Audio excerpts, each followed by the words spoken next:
The odds of making it to the NFL are beyond slim. Of over 1 million high school football players in 2013, only 7% of them went on to play in college, and just 1% of those guys went on to make it to the NFL. Doing the math, that meant that 0.00075% of those high school players would eventually be selected into the NFL. In other words, if you're aspiring to make it to the league, good luck. Now, what if the first time you had ever heard about football was when you were 21 years old? You probably would have a better chance of winning the mega lottery. Matter of fact, the only way you were making it to the league at that point is if you won the genetic lottery. Like this guy. This is Christian Okoye. In 1983, he moved to the US at the age of 21 and had never even heard about American football. 3 years later, he had become the NFL's most intriguing prospect after leading the nation in yards per game as a 260-pound running back.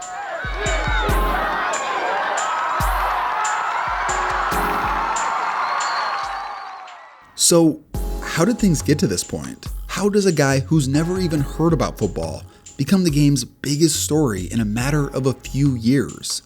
Well, let's break it down from the beginning of Christian Okoye's story. But first things first, this video is sponsored by SeatGeek.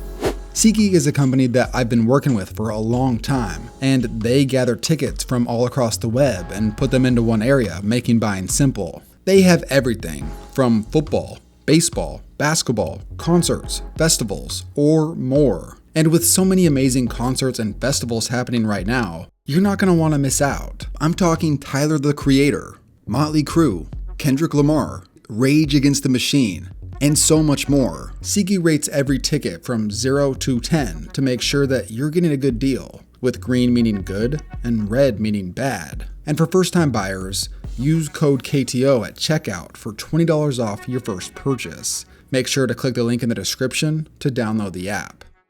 Growing up, Christian Okoye excelled at many sports, playing things such as volleyball, soccer, and handball. But by the age of 17, he began to put his focus in his best sport at the time, track and field. He did everything, but his most successful event was the discus.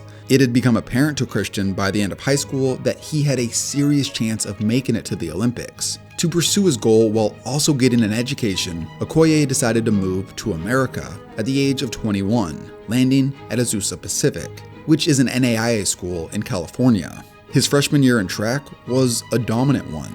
Okoye was the national champion in the discus, which put him in striking distance of making the Olympics the following year.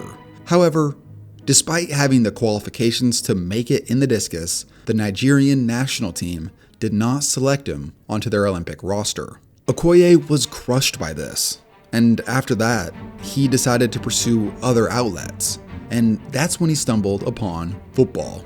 The very first game that he attended, he found it rather boring, but Okoye recognized that given his athletic ability, he could possibly be great at the sport. So he decided to go try out for Azusa Pacific's football team. When the coach asked him what position he would play, Okoye didn't even know the names of positions. He told the coach that he saw the Raiders on TV one day and wanted to do whatever that guy was doing. And that's how Christian Okoye became a running back. Out of curiosity, the coach set up a 40-yard dash to see how fast this big dude was. His first time that he ran for me in the 40 was 4.38.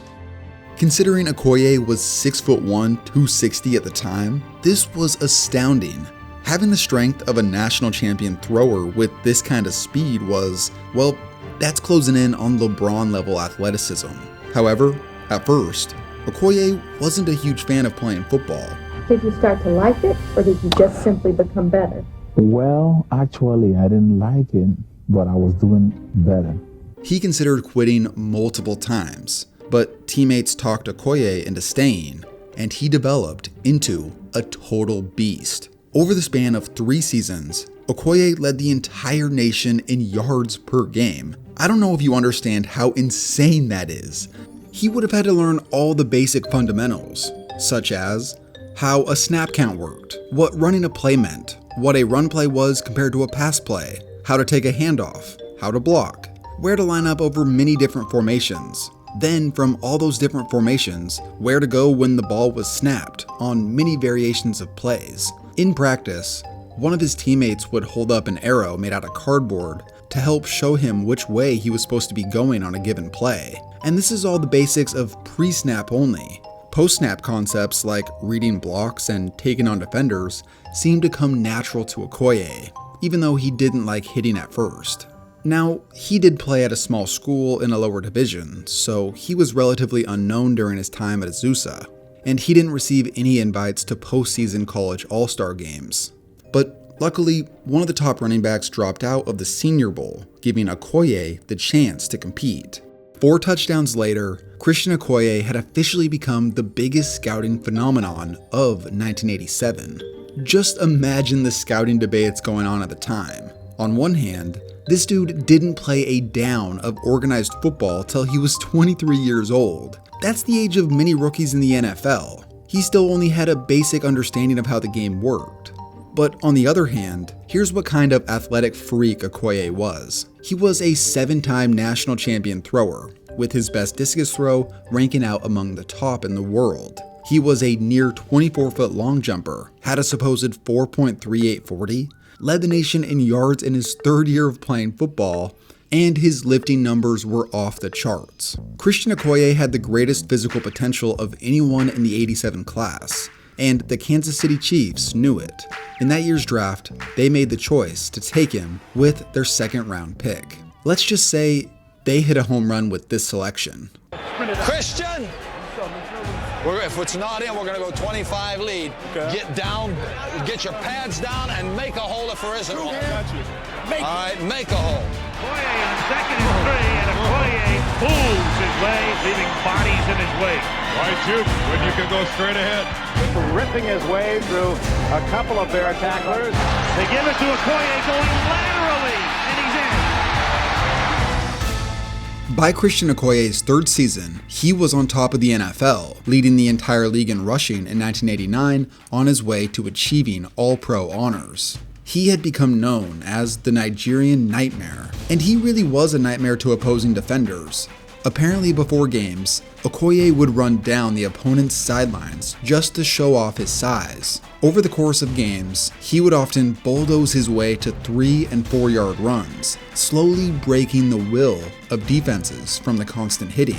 He was about the last guy you'd want to have to try and hit 30 times a game. Of the other top 10 backs from the 1989 season, Roger Craig was the closest to Okoye's weight, and he was more than 30 pounds smaller than him. And what was hilarious about Okoye's success to this point was how much he still didn't know about football. In his 4th season, which was after he led the league in rushing, he asked a coach in a team meeting, "Hey, what's the difference between a 3-4 and a 4-3 defense? These are the 2 most common defensive fronts in all of football."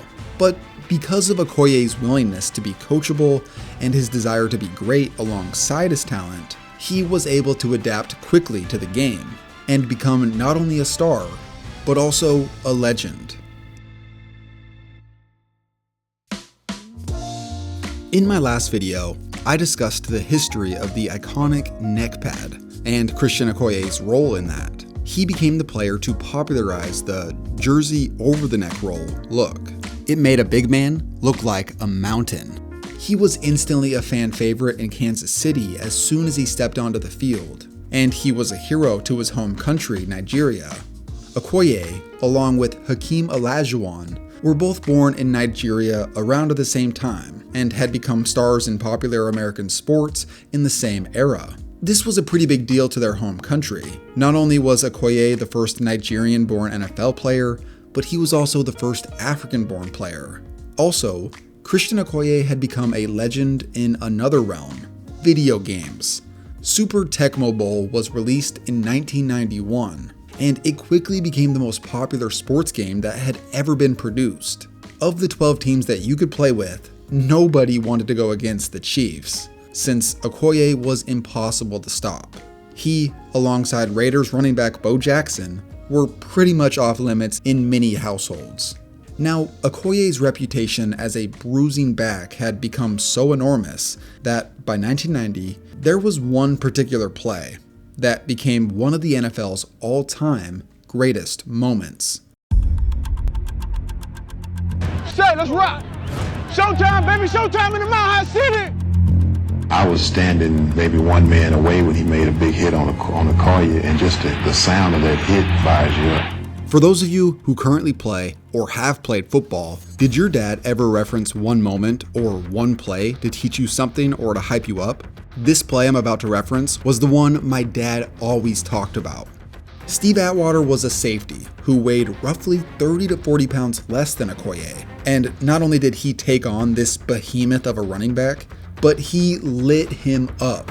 Season and one in the playoffs in his career, and Okoye really gets banged back at the 14, and who else could do that but Atwater? You know, Dan and I talked about this down on the field earlier. I said somewhere tonight there's going to be one of the great collisions when Atwater, who hits like a tank, is going to collide with Christian Okoye. It was such a significant moment that this is both of these dudes' most famous play. I bet in tackling drills all across America, this hit has been referenced at least 50% of the time. But I think this hit was such a big deal because of how amazing Okoye had been to that point. He had shoot up and spit out defenders in his path for years. He truly was the most intimidating offensive player to go up against for a brief time. After the 1992 season, Okoye decided that he was done with playing football. In 6 NFL seasons, Christian Okoye managed to become a 2-time Pro Bowler, hitting 1,000 yards in both of those seasons, and he totaled 40 career touchdowns. Since his NFL career has been over, he's been nothing but a role model to his community, a guy who always has a smile on his face and is willing to help others. The man is truly rare in every sense of the word. Now, in wrapping up his time in the NFL, fans of the 80s got to witness a man with an incredible gift. A dude who decided to pick up American football at 23 years old. And within 4 years, he was busting runs against NFL defenses like this. It's crazy to think that the NFL's rushing leader in 1989 may have never played football at all, if only the Nigerian national team had selected him to their '84 Olympic roster. At the time, it was unfortunate, but turns out it was a blessing in disguise. Start off with the run, and Okoye gets a big play, busting it wide open. Look at the speed of this huge man, 255 pounds, and Okoye is all the way down inside the 35-yard line. Hand off Okoye. He's past the 10. He's past the 5. He chucks his touchdown. Unbelievable. An incredible run by the Nigerian Nightmare.